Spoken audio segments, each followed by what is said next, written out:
who did you model? You basically became Jordan Peterson, not overnight, but it was pretty quick, right? To go from just a professor to kind of... Yeah, it went like this. Yeah, right, you know? asymptotic. Yeah. Who did you model yourself after? There had to be someone who's like, all right, I don't know what I'm doing here. Like, who do I want to be like? Who paved the way for you? Oh, that's easy, really. They were people that I encountered in books. Oh, like Yeah, who? definitely. Well, I would say, like, I read a lot, and some books had a massive effect on me. Like, my pattern for reading was I had a problem I was always trying to solve. I was trying to I was trying to understand evil. That's been like my motivation since I was like 13. And then now and then I'd run across an author and I'd think, oh, this person knows something I don't, seriously. And then I just read everything they wrote, and then I'd find out who influenced them and I'd read that. And so, you know, the cardinal people who influenced me were Carl Jung, for sure, Nietzsche.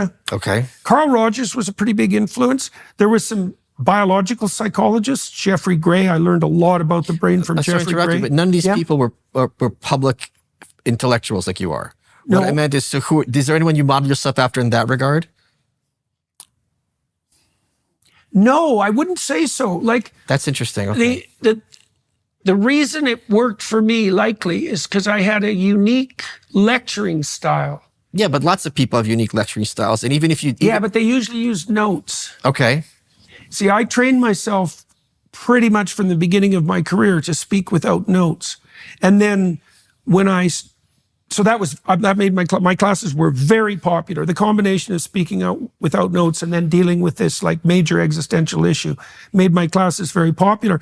And that happened to translate to YouTube. Okay. And I would say at the time, I experimented with YouTube just as an experiment, basically. Like, I was doing some outreach on media. A producer came to me 20 years ago for a little television station, kind of like an NPR, Canada's equivalent, TV Ontario, and asked to film one of my classes. And so we did a 13-part series, and my classes were very popular. And so I had a taste of popular success as a professor, and then sort of a little bit on the TV. Did you watch those clips to see what you could improve, what you did wrong? No. No. Interesting. Okay. No, I could tell what I was doing. Well, if you're really speaking to an audience, you know this likely as a stand-up and as a speaker. If you're really speaking to an audience, they tell you. Yeah. That's fair. Because you have a class, you have dynamic instant feedback. That's right. Okay. Oh, yeah. It's not just you in front of a camera. Right. Oh, right. yeah. That's a big difference. And the most telling part of the feedback is silence. Yeah, right. Right, yeah. is people are riveted. Or looking around at each other, getting bored, shifting their seats. Yeah, exactly. They're not moving, which means it's so interesting, because what that means neurophysiologically is there's all these competing motivations in someone, right? Yeah.